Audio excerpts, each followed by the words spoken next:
Opa, e aí pessoal, tudo bem com vocês? Primeiramente, bom dia, boa tarde ou boa noite.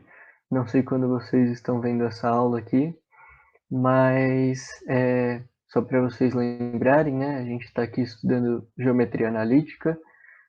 Meu nome é Gabriel, essa é a minha segunda aula com vocês.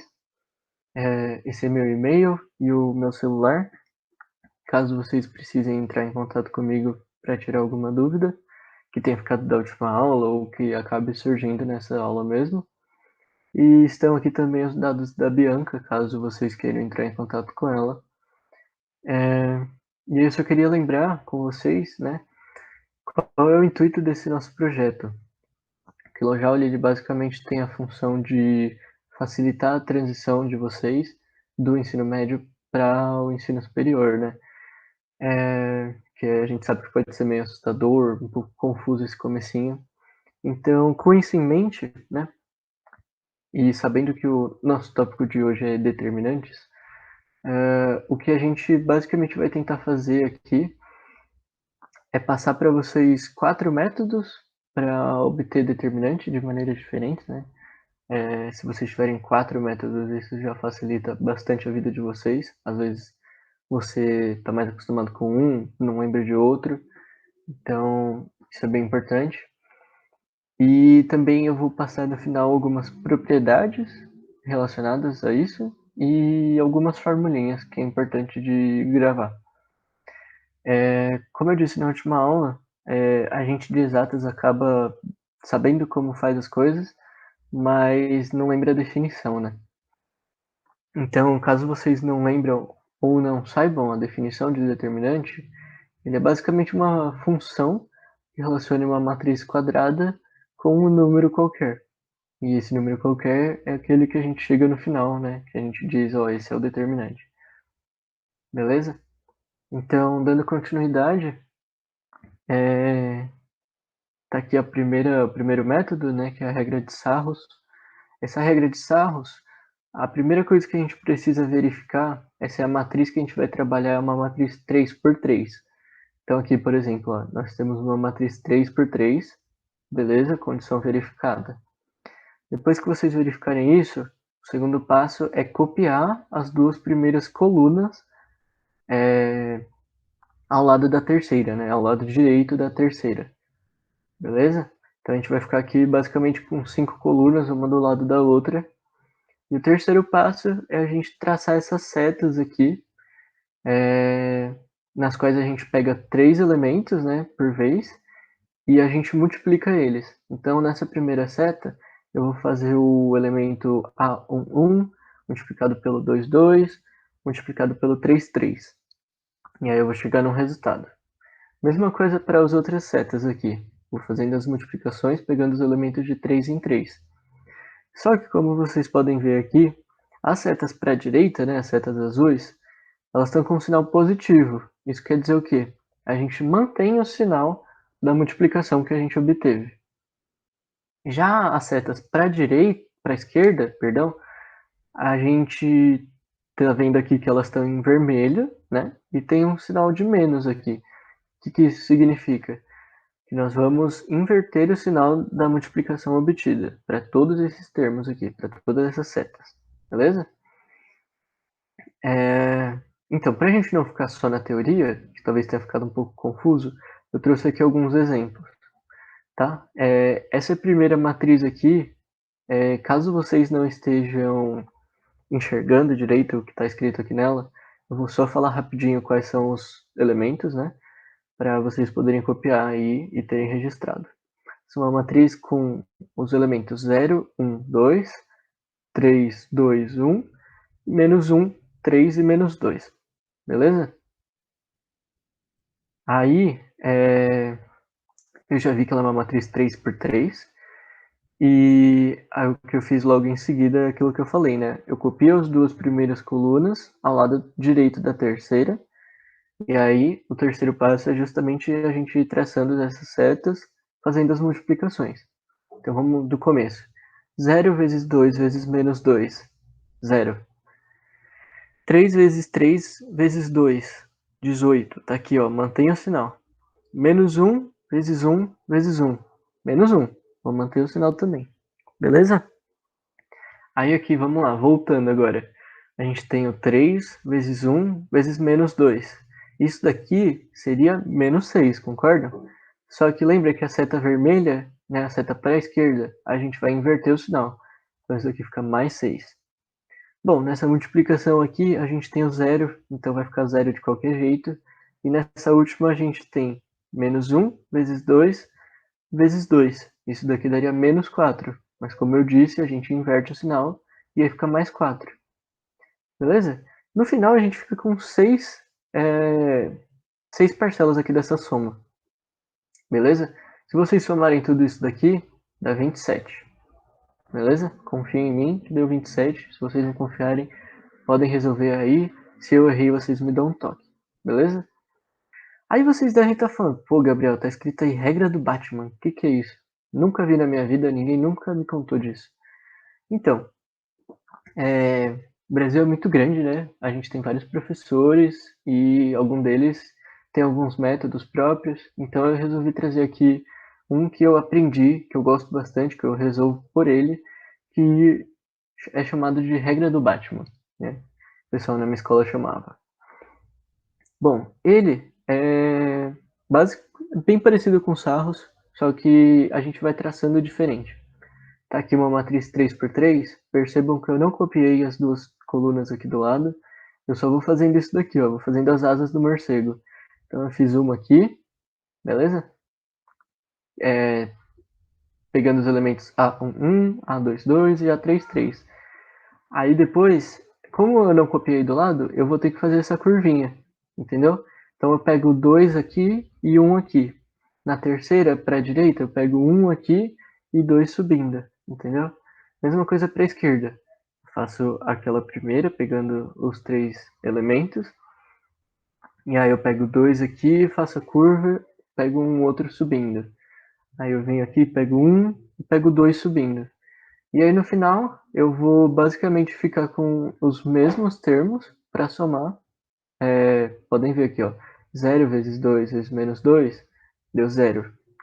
3 vezes 3 vezes 2 deu 18. E aí por aí vai. Eu vou continuando e isso daqui vai dar 27 também.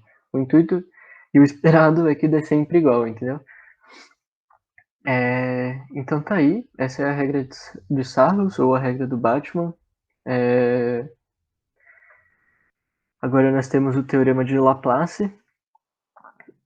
O teorema de Laplace ele tem um enunciado. Esse enunciado me diz o determinante de uma matriz quadrada cujo n, né, sendo maior ou igual a 2, é igual à soma dos produtos dos elementos de uma linha ou coluna pelos seus cofatores. Beleza? É um enunciado bem grande, talvez seja meio difícil de gravar. Mas eu acho que a primeira coisa que eu preciso falar é o que é um cofator, né? Acho que talvez alguns de vocês não saibam. Bom, o cofator ele é um número, né, como está escrito aqui, associado ao elemento a e j de uma matriz. E ele é dado por essa expressão. Então, cof ij é igual a menos 1 elevado a i mais j vezes det de a e j. Bom, esse primeiro termo aqui, vocês podem ver que é um menos 1 elevado a uma soma, certo? Sendo que essa soma é o endereço de um elemento específico. Então, o que vocês têm que saber aqui desse primeiro elemento é que, caso esse elemento ocupe um endereço par, né, cuja soma do i com o j seja par, fica mais 1. E caso a soma seja ímpar, fica menos 1. Beleza? É bem facilzinho isso de gravar, pode economizar um tempo de vocês. Mas é que a gente também tem o segundo termo, que é esse a e j, né, determinante dessa a e j. E como está escrito aqui, essa é a matriz obtida pela eliminação da iésima linha e da jésima coluna. Traduzindo um pouco melhor, é a matriz obtida pela eliminação da coluna e da linha do elemento que você vai estar trabalhando naquele instante. Então, por exemplo, aqui, essa é a expressão que matematiza, eu acho, não sei se essa palavra existe, esse enunciado aqui, ó. Então, o determinante de uma matriz né? Essa é uma matriz 3x3. Ela é a soma dos produtos dos elementos de uma linha pelos seus cofatores. E aí a gente tem aqui essa expressão que fala basicamente isso. Se eu escolher essa linha aqui, né, essa primeira linha, eu tenho o quê? O elemento A1 vezes esse primeiro termo, e lembrando que 1 mais 1 é par, então isso daqui fica positivo, e o determinante da matriz eliminando a linha e a coluna dele. Então eu vou ficar basicamente com B2, C2, B3 e C3. E aí eu faço isso daqui, beleza? Aí vamos seguir para o B. O B, esse daqui ele está simplificado, né? É B1, 2. 1 mais 2 é 3, é ímpar. Isso significa que isso daqui fica menos 1. Por isso esse menos aqui na frente, beleza? Então é menos, aí o elemento vezes o determinante da matriz, eliminando a linha, a primeira linha, e a segunda coluna. Aí eu fico basicamente com A2, C2, A3, C3. Beleza? É o mesmo raciocínio pro C1, certo? Não vou perder tempo aqui, eu acho que vocês já conseguiram entender. Mas enfim, como eu já vinha fazendo, eu pego um exemplo aqui, né, para tornar mais palpável. Aí, só me justificando, por que eu escolhi essa linha aqui? Porque ela tem um zero. Esse zero, ele vai zerar, independente do que for aqui esse determinante, ele vai zerar. Então, é mais fácil para eu trabalhar com ele, beleza? Então, aí eu fui lá e segui esse enunciado. Então, eu peguei esse primeiro elemento e aí eu vi o cofator dele. Ele está numa posição 1, 1. Então, esse daqui é par, fica mais 1, não troca o sinal. E o determinante da matriz que sobrou. Eu vou eliminar essa linha e essa coluna, né? Primeira linha, primeira coluna. E aí eu fico com o determinante desses 4 elementos aqui dessa matriz. Beleza? Aí o mesmo raciocínio. Vamos para o 3. O 3 ele ocupa a posição 1, 2. 1 mais 2 é 3. 3 é ímpar. Isso daqui fica negativo. Lembra o primeiro termo do cofator? Então, por isso que eu tenho um sinal de menos aqui. E aí o determinante da matriz resultante quando eu elimino a linha dele e a coluna dele. Beleza? Aí sobrou esses elementos aqui, eu vou calcular esse determinante. E aí a mesma coisa para o menos 1. Só que aí lembrando, ele ocupa uma posição 1, 3. 1 mais 3 é 4, é par. E aí esse menos 1 acaba virando mais 1. Então por isso o sinal de mais, vezes o elemento, beleza? Vezes o determinante que resulta da eliminação dessa linha e dessa coluna, que é basicamente isso daqui. Beleza? Não vou entrar em muitos detalhes, eu acredito que vocês saibam calcular isso daqui, é bem simples. E aí vocês vão chegar nesse resultado aqui, ó, 27. Que é, ó, justamente aquilo lá que a gente calculou, ó. Beleza? Deu 27. Foram 3 métodos diferentes e deram o mesmo resultado. É isso que a gente espera, beleza? Bom, esse terceiro jeito aqui a gente chama de teorema de Jacobi, que ele é na verdade uma extensão, né, uma derivação do teorema anterior. Então eles andam muito juntos assim. Só que ele se baseia em umas propriedades de determinantes que a gente vai ver um pouquinho mais para frente. Mas eu vou adiantar aqui, ó.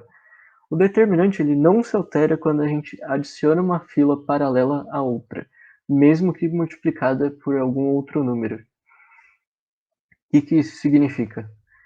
Significa que, por exemplo, assim, eu vou tentar buscar o máximo de zero que eu conseguir, né? Porque aí eu facilito a minha conta e aí eu não vou estar chegando no resultado errado. Então, por exemplo, aqui, a gente tem essa primeira linha. 1, menos 1 e 1, certo? E essa segunda linha, 2, 1, menos 1 e 1.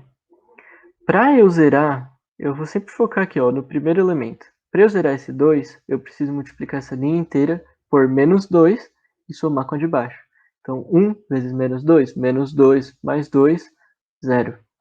Certo? Só que, como eu disse, a gente tem que fazer isso com a linha inteira. Então, aqui, por exemplo, menos 1 vezes menos 2 deu mais 2.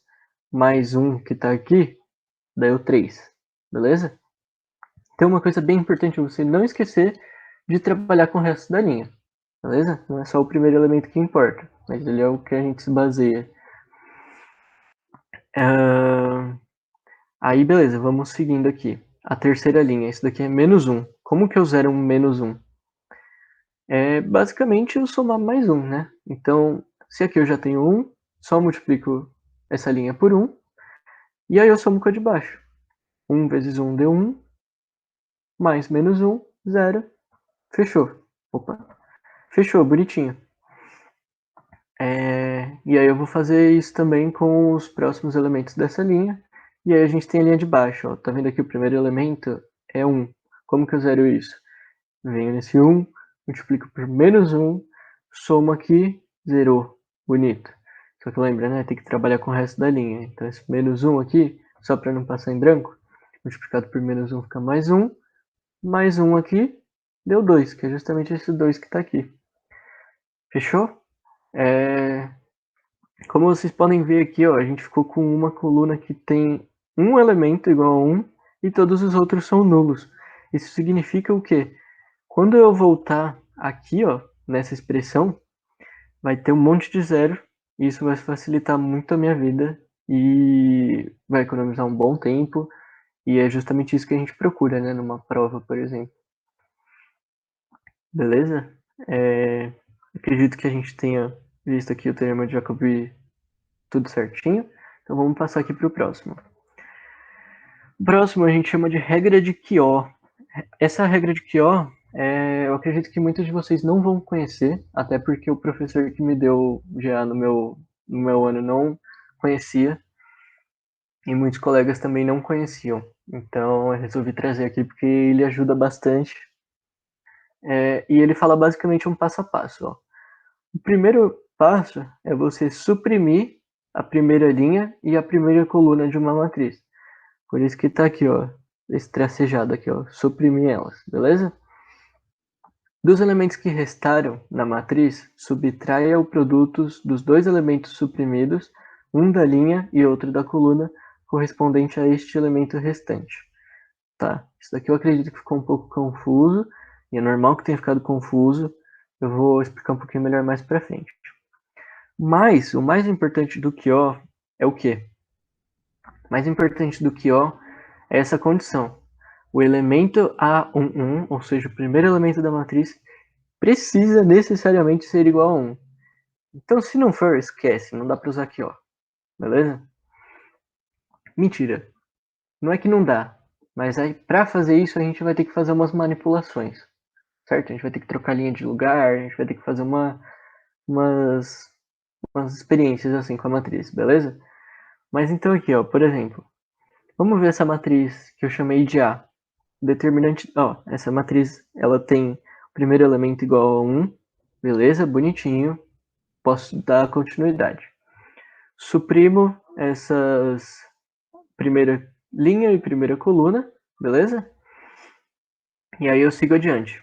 Aí eu vou seguir para isso daqui que talvez vocês não tenham entendido. Tá vendo os elementos que sobraram? O que eu vou fazer é basicamente assim, ó. 6 menos 0 vezes 4. E aí eu vou chegar nisso daqui. Aí 1 menos 2 vezes 4. Beleza? Aqui no caso do menos 1. É menos 1 menos 0 vezes 5. No caso do menos 3, é menos 3 menos 2 vezes 5. Beleza? Tem uns aqui embaixo também, mas o slide vai me atrapalhar aqui, então eu vou continuar aqui, ó. Isso daqui é 5 menos 0 vezes menos 2. Aqui é 1 menos 2 vezes menos 2. E aí eu chego nisso daqui. Quando eu chegar nisso daqui, é só eu resolver essas continhas, né? E não é tão difícil assim. Aí eu chego num determinante de uma matriz 3 por 3. E aí isso daqui eu já sei calcular com as outras regras que eu ensinei para vocês. Para a gente não perder tempo, isso daqui deu menos 475. Beleza? O que é da hora do que, ó? Como vocês podem ver, isso daqui é uma matriz 4 por 4. E aqui eu cheguei numa 3x3. Então eu simplifiquei ela, certo? Eu deixei ela menos complexa, mais acessível pra gente. Mais fácil de calcular, certo? Eu diria até que dos outros jeitos seria impossível a gente calcular, né? Quando está com, sei lá, mais de 10, aí é um terror você calcular isso, beleza? Então por isso que serve aqui, ó, pra gente ir simplificando, ok? Acredito que ó, seja isso, espero que vocês tenham entendido, espero que ajude vocês, caso vocês não soubessem, não conhecessem. Beleza? Por último, a gente tem aqui as propriedades e as fórmulas, né? Temos 4 propriedades e 3 fórmulas. A primeira dela é intercambiar, né? Trocar duas filas da matriz faz o seu determinante mudar de sinal. Beleza? Então lembra que eu falei? Às vezes a gente vai ter que trocar ali para jogar um para cima. Quando você trocar duas linhas ou duas colunas, né? Desde que elas sejam paralelas, né? As filas, você necessariamente troca o sinal do seu determinante. E isso é um ponto muito importante que, se você esquecer numa passagem, o final vai estar errado, entendeu? É um erro bobo, mas que, né, infelizmente, acaba prejudicando a gente. A segunda propriedade é, ao multiplicar uma fila por uma constante, o determinante fica multiplicado por essa mesma constante. Então, isso surge com uma. Isso, na verdade, ele dá origem a uma consequência dele.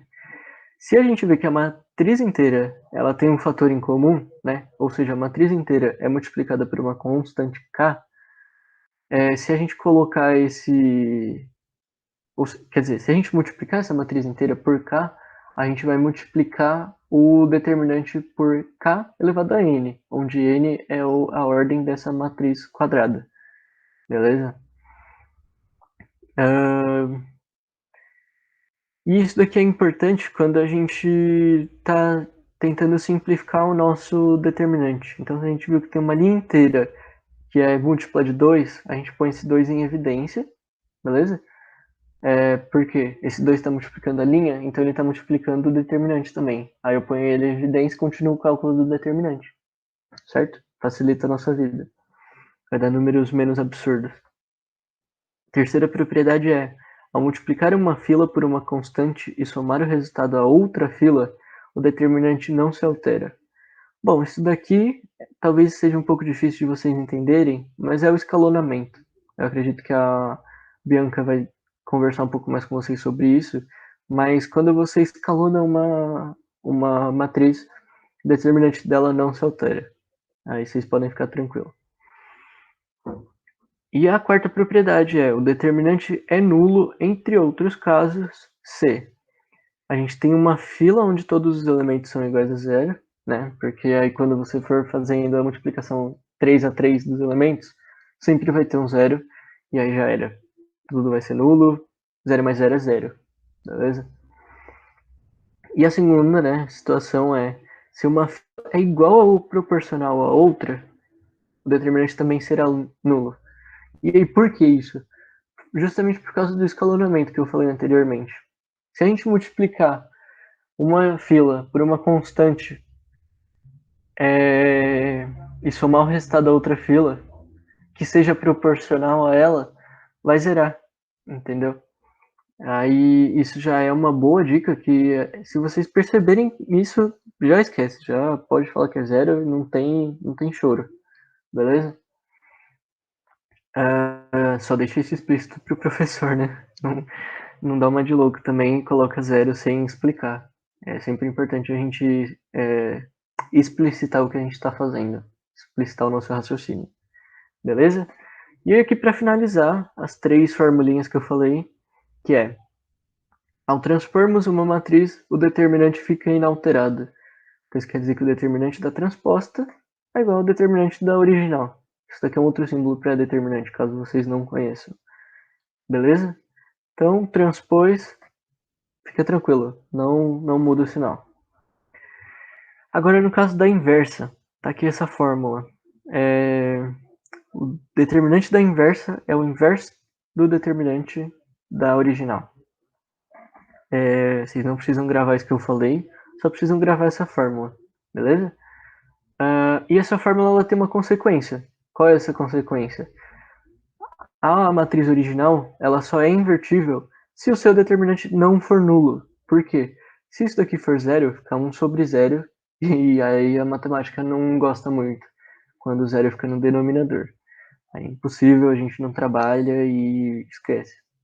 Beleza? Então, se vocês viram que zerou o determinante, ela não é invertível. E, por fim, temos aqui determinante de uma multiplicação de matrizes, né? Isso daqui é A vezes B.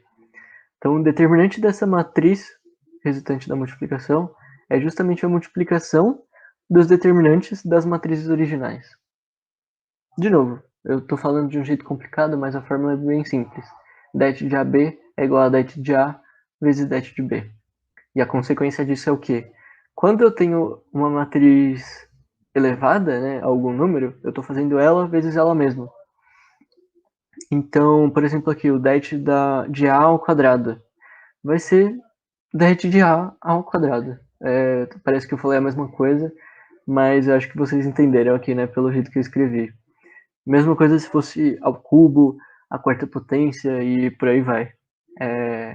Essa é a consequência dessa última formulinha, beleza?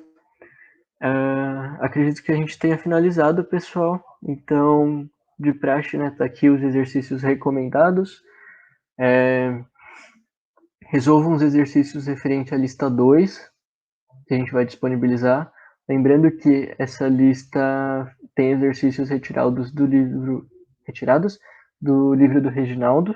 Acho que eu me embolei ali na hora de falar. Então, se vocês tiverem o livro, pode fazer por ele também. Se vocês não entenderam o meu gabarito, podem ver do livro também. E qualquer dúvida referente ao conteúdo ou algum exercício, caso o gabarito não esteja explicando o suficiente, podem me chamar pelo WhatsApp ou pelo Discord, beleza? São os dois canais que a gente vai deixar aí para dúvida. Fechou? É isso, pessoal. Acho que a nossa aula finalizou aqui. Espero que vocês tenham gostado, espero que vocês tenham aprendido bastante. E tô torcendo bastante que vocês se adaptem à faculdade. Beleza? Eu sei que pode ser difícil, ainda mais EAD, né? EAD é um terror, mas tamo aí. Qualquer coisa pode me chamar, beleza? Abraço aí pra todo mundo e até mais.